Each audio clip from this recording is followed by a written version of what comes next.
Can renew, we start with a very firm, strong foundation. Saying, Ashhadu an la ilaha illallah wa ashhadu anna Muhammadan abduhu wa rasuluhu sallallahu alayhi wa sallam. With this shahadat, we will have faith. When we believe in this shahadat, when we make it to drop from our tongue to our hearts, and from the heart it is beating to the rest of our body, and we are moving and working according to that shahadat, that's the time the shahadat is going to give benefit to us. If the shahadat is just on the tongue, it doesn't come to the heart, we are nominees to become hypocrites. If it is in the heart, knocking to the heart, but the heart is dead and is not pumping to the rest of our being, of our body, of our mind, of our spirit,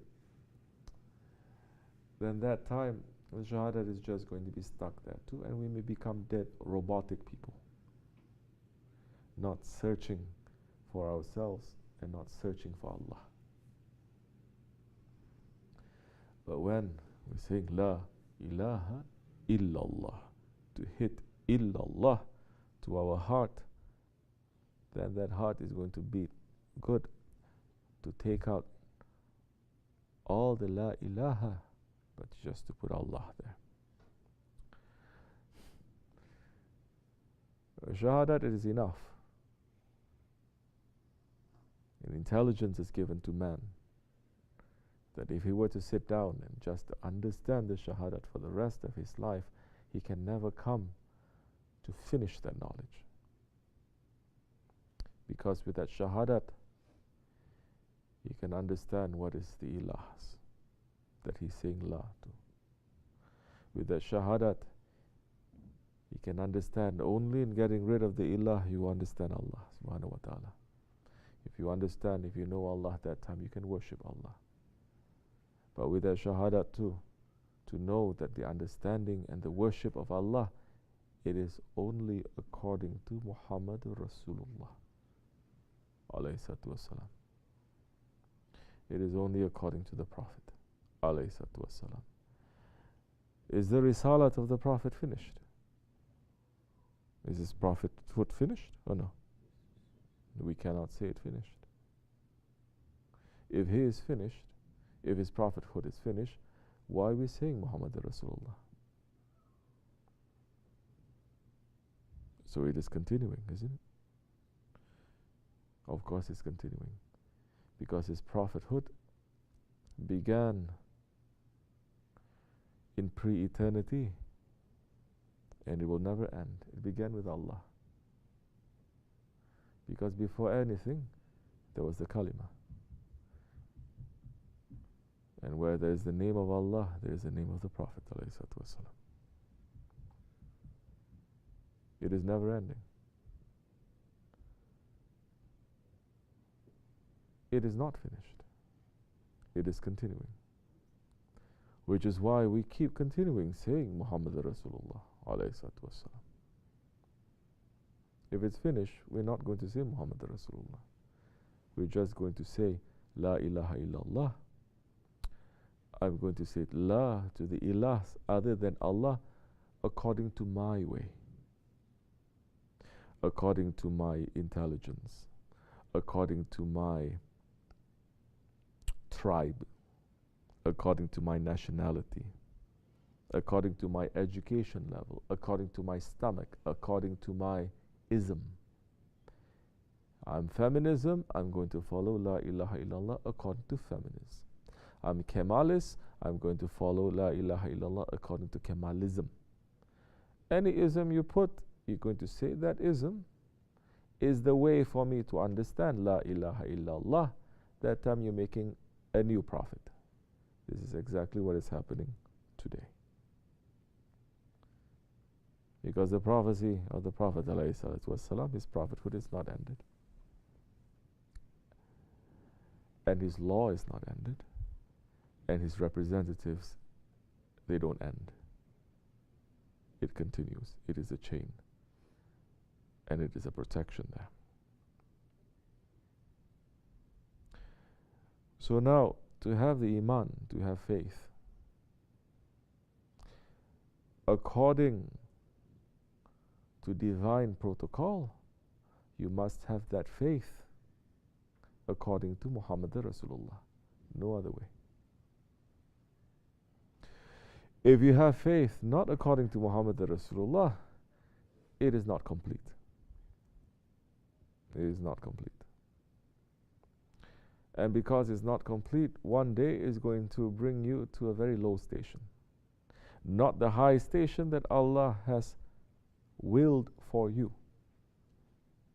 Because our will is the only will that Allah has given. We are the only creatures that Allah has given a will. And our will can go against Allah's will, correct?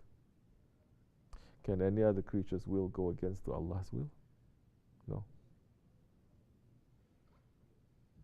It cannot.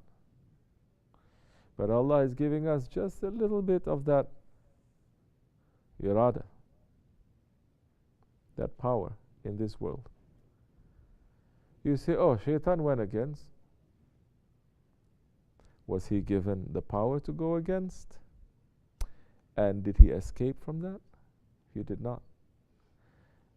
He did not escape that time. He's not escaping now. He's not escaping on Judgment Day. But for mankind, we may escape a little bit. Especially for this nation.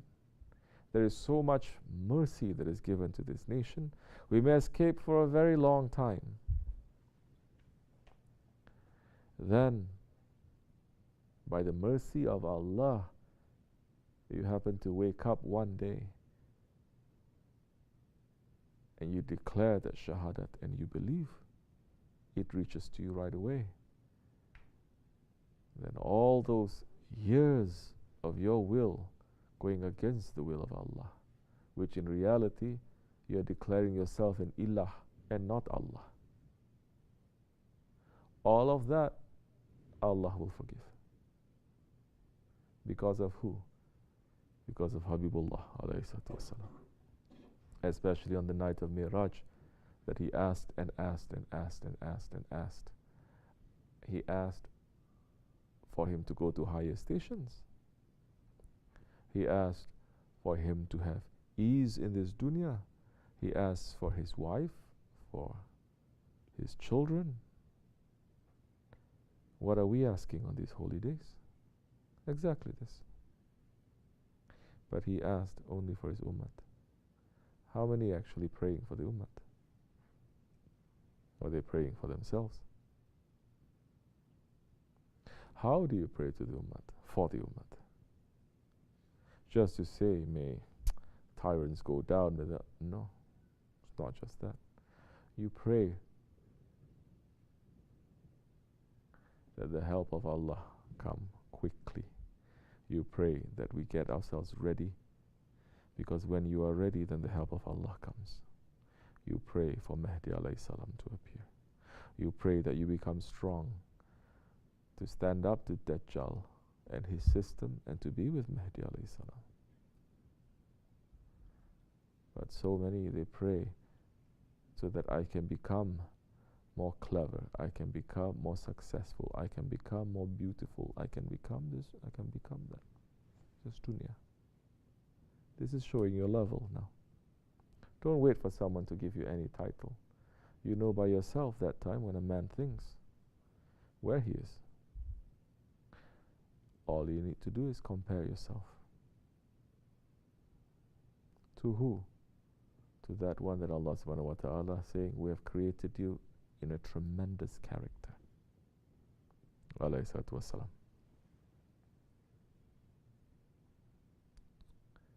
So the faith now comes according to following the way of the Prophet alayhi salatu wassalam. Following and obeying and submitting to Allah.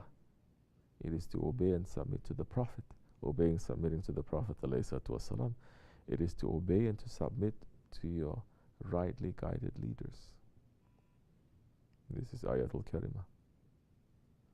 Not just leaders, rightly guided leaders. Who are those leaders? The ones who are following the Prophet ﷺ, not those ones following their own head. They may be leaders, they may have power, they may have money, they may have influence, but they are not following the Prophet ﷺ. Prophet ﷺ is not a mystery. It is there, it is open.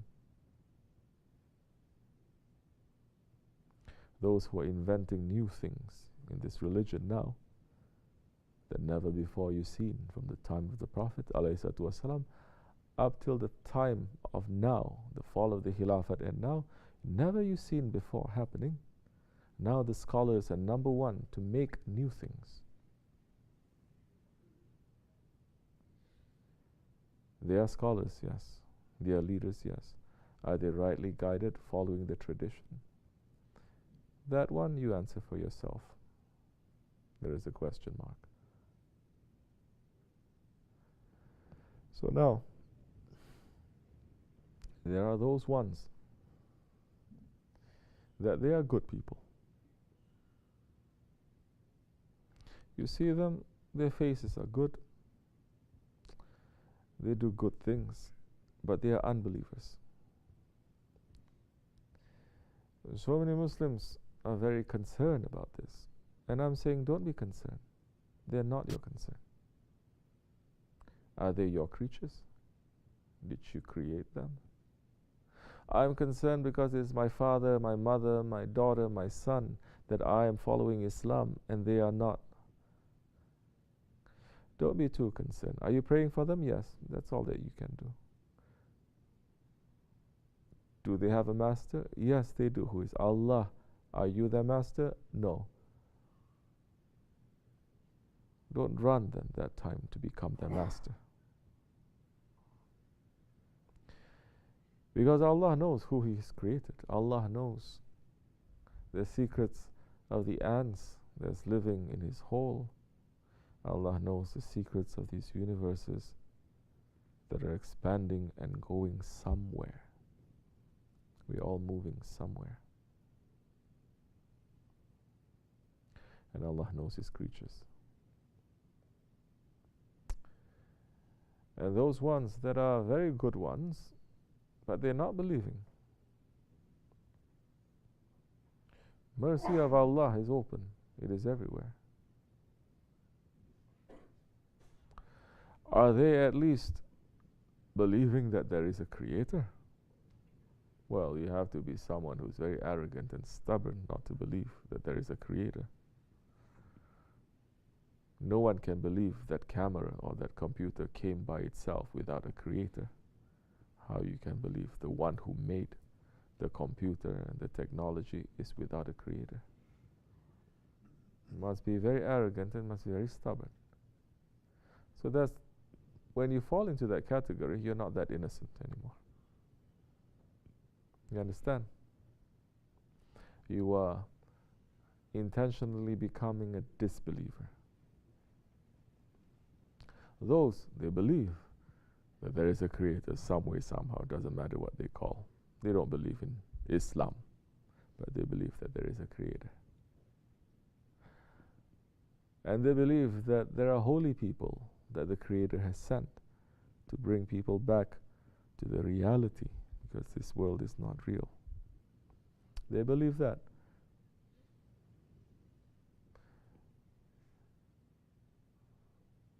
Are you friends with them? Do you know them? Are you trying to say a couple of things? I'm saying a couple of things about Islam, they don't like to listen. Don't say a couple of things about Islam. Be a Muslim. You become a Muslim. It is impossible for them to hate you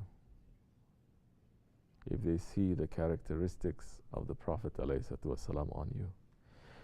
It is impossible for them to hate you when you look at them and you smile, because you say and you believe that smiling, like the Prophet says, it is charity. It is impossible for them to hate you when you give them help.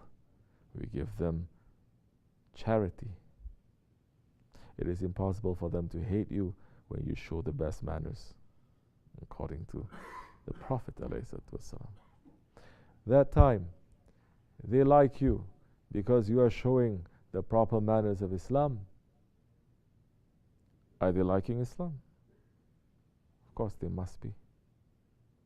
You are just a conduit. You are just an intercessor. You are just a tool. You are just empty, and the Islam is being filled up, and they like the taste. They are drinking.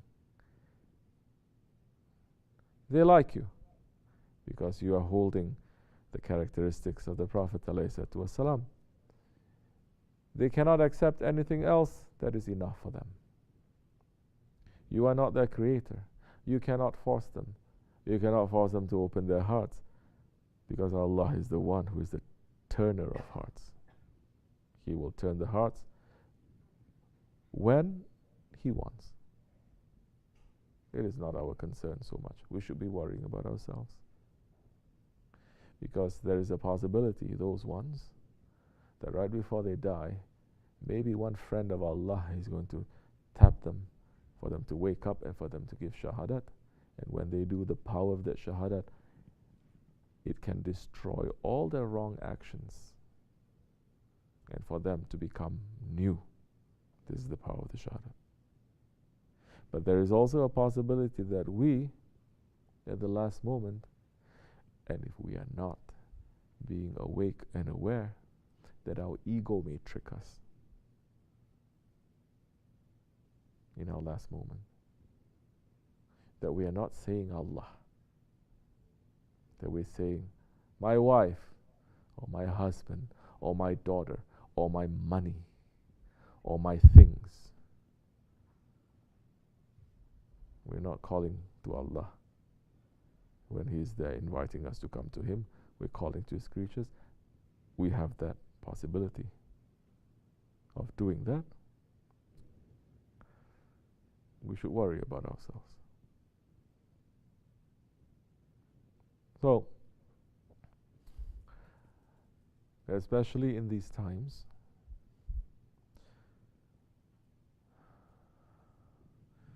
the Marhama Kubra, the big war that is going to happen, it is between belief and disbelief. It is between those who have belief and those who don't have belief. It will be very bad for us if we don't have belief. We're doing everything, we're wearing proper things, we're doing the things, but the faith is not dropping from our tongues to our heart. It will be very bad for us. This is the time for the faith to drop to our hearts and for our hearts to start beating. Are you understanding? You ask a question, what if a person loses his faith?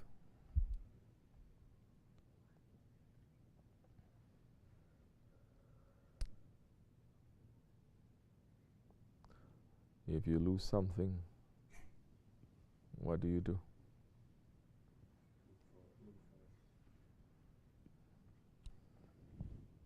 One time, Nasruddin Hoja, he was outside.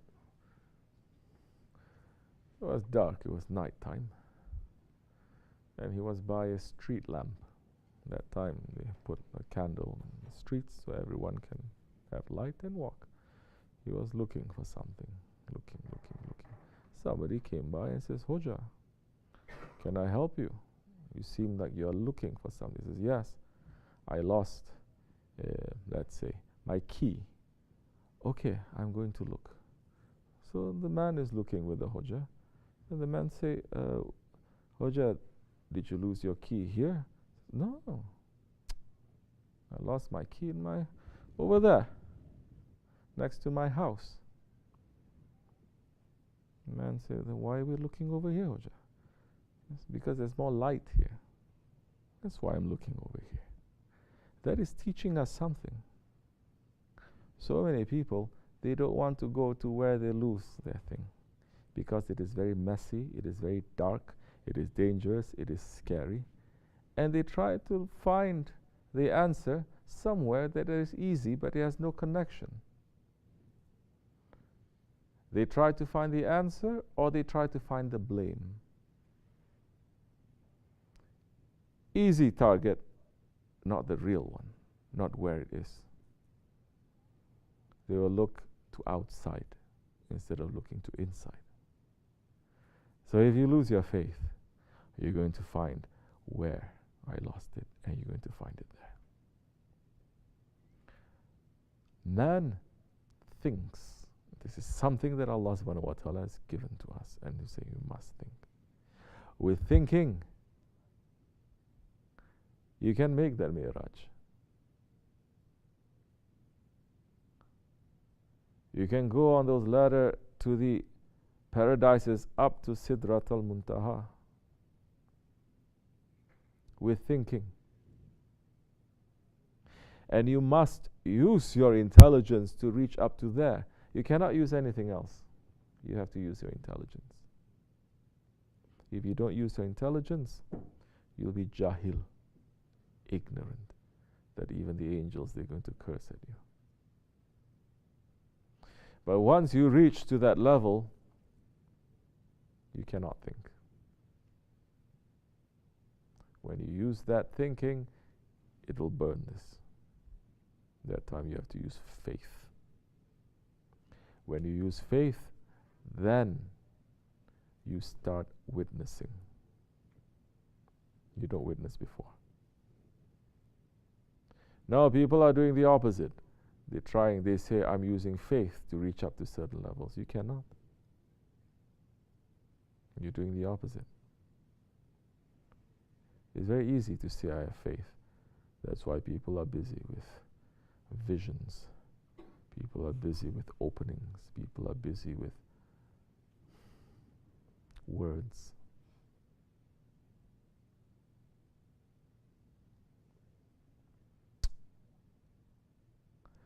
You lose your faith.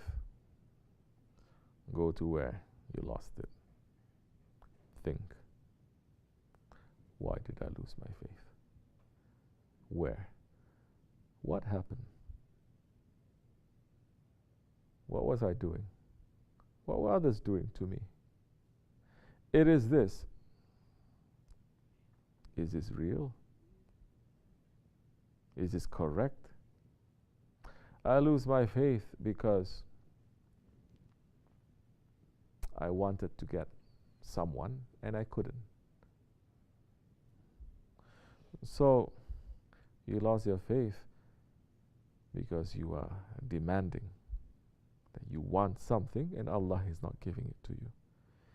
But maybe if Allah has given it to you, it's going to become worse.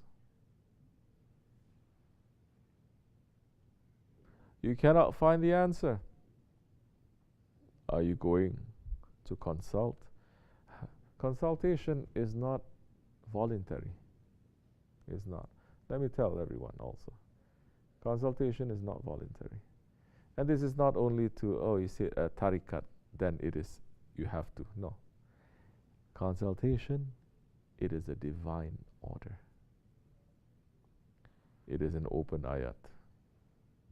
Allah subhanahu wa ta'ala is saying, if you don't know anything, if you have a question, go and ask from the Ahli Zikr.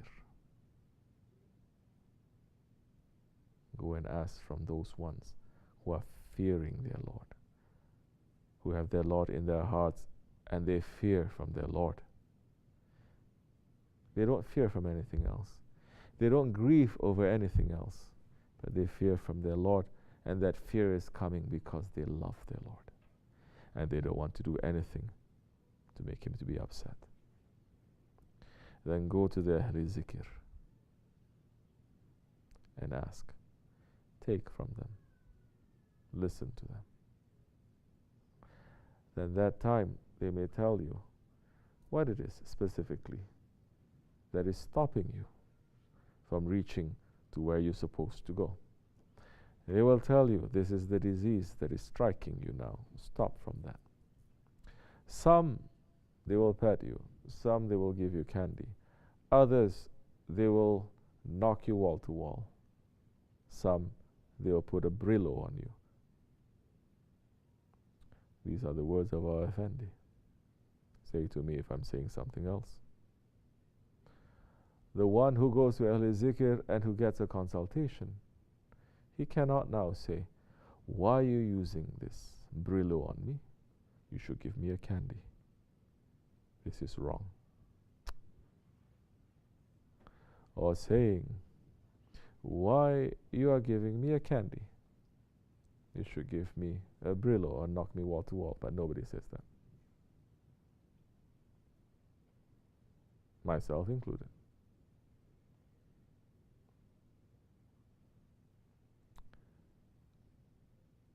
They are listening. They listen well. They listen what is in our hearts. Now when that is happening, if we train ourselves to sit on our ego, to step on it, to control it, that time we may control that too. We get in knock wall to wall, we're going to control that too. We're not going to raise our head. Understand? Like that, it is showing. You're not going to suddenly unleash that animal that is inside of you. And some people, they're hiding it, just showing it a little bit, and then it's unleashed and everyone is seeing. And we say, we've always known that it is there. I'm not playing with it for it to come out, but because it is already destroying some.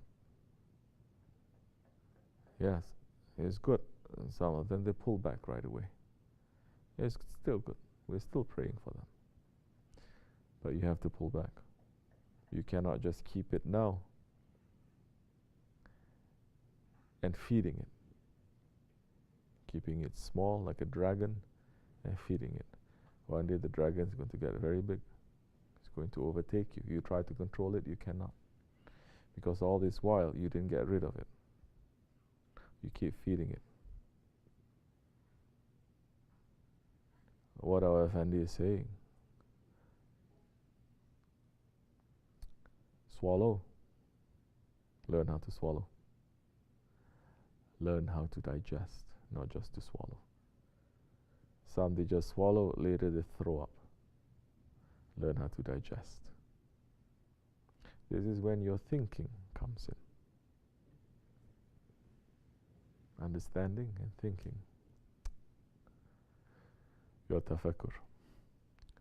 After you digest, then you will learn how to separate what is good you take and what is bad you're going to pass out. How does that happen? Through all your thinking. Then that himmat comes. That support comes. Because you're taking one step. They take 10 steps to you. You don't want to make one step. You keep stepping back. You're making it impossible for them to come. Take that one step. Sit on it. Digest it. Saying this is correct.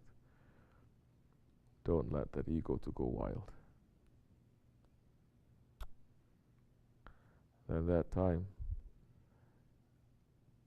they will teach you to take what is very good and to throw out what is bad. If you don't, if you miss that step, you may take what is bad and throw out what is good. And it will poison your whole system. And that poison is going to sit with you. Later, that poison is going to shape everything. You look at that one, that poison, and say, look at this. Who he thinks he is. You look at this one, who she thinks she is. You look at this one, who he thinks he is. Because you've already been poisoned. You understand?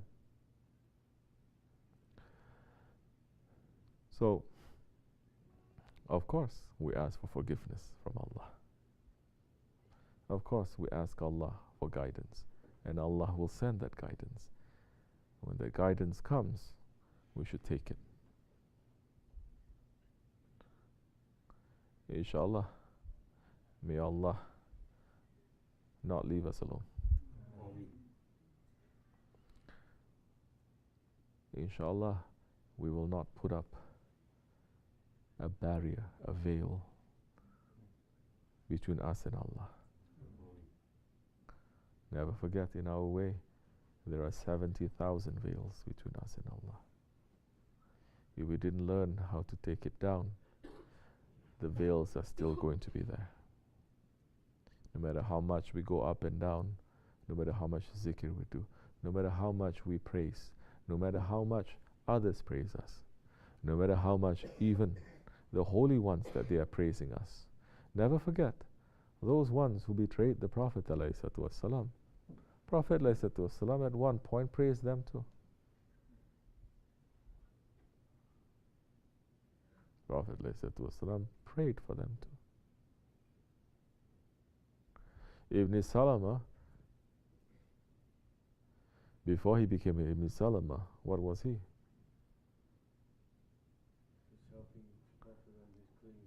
What do you call those ones who just stay in the masjid and they just clean the masjid? Huh? Khatim? Yes, but what is the word? Who are they? They just stay in the masjid, they just clean the masjid, they don't go out, they have no one, they are very poor. Ahli Saf. Sufi. He was that before. What made him from becoming a Sufi, Ahli Sufa, to becoming Ibn Salama?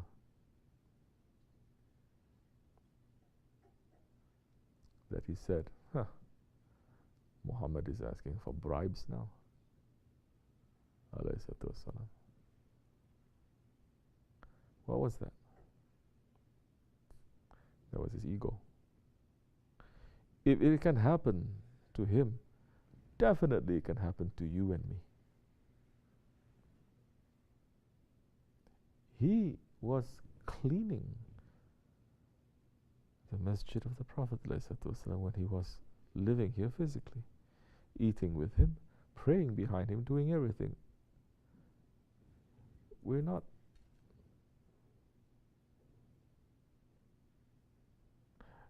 even touching the soil or breathing the air of Medina. You see how dangerous it is? If it can happen to him, that his ego trick him and to say, who is he to tell me what this is? Then what about us? Yes, it has happened. It has happened so many times. Continuously it happens. It happens at the time of our Shaykh too, our Effendi too. People are looking at it and say, who the hell do you think you are? Correct? Say to him, what about you? There's sohbats I could point. Shaykh is saying this. You're saying all this about us. I say, what about you? You think you are so perfect?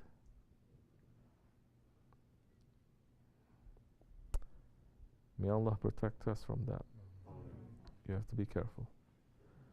A man who is in consultation, in sohbat, there is less chance he's going to watch himself. And don't feed your ego. Understand? Starve it. If your ego is arrogance, don't feed it. Don't put yourself in a situation where you think you are there. Even if others put you there, you're going to put yourself down. You're going to find a way to put yourself down and down and down. If it is stubbornness, stop being stubborn. Even if you're right, you're going to say, okay, as you say. When others are telling you, you're not going to be, even if you are right. This is how you are training. If you're angry, don't be angry. This is how you're going to control it. Inshallah, that time, like I said, you're taking that one step. They will take 10 steps to you. You're not going to be left alone. When those things are bubbling inside of you, you know how to bring it down, to step on it, and to control it. ومن الله التوفيق. الفاتحة. آمين. السلام عليكم.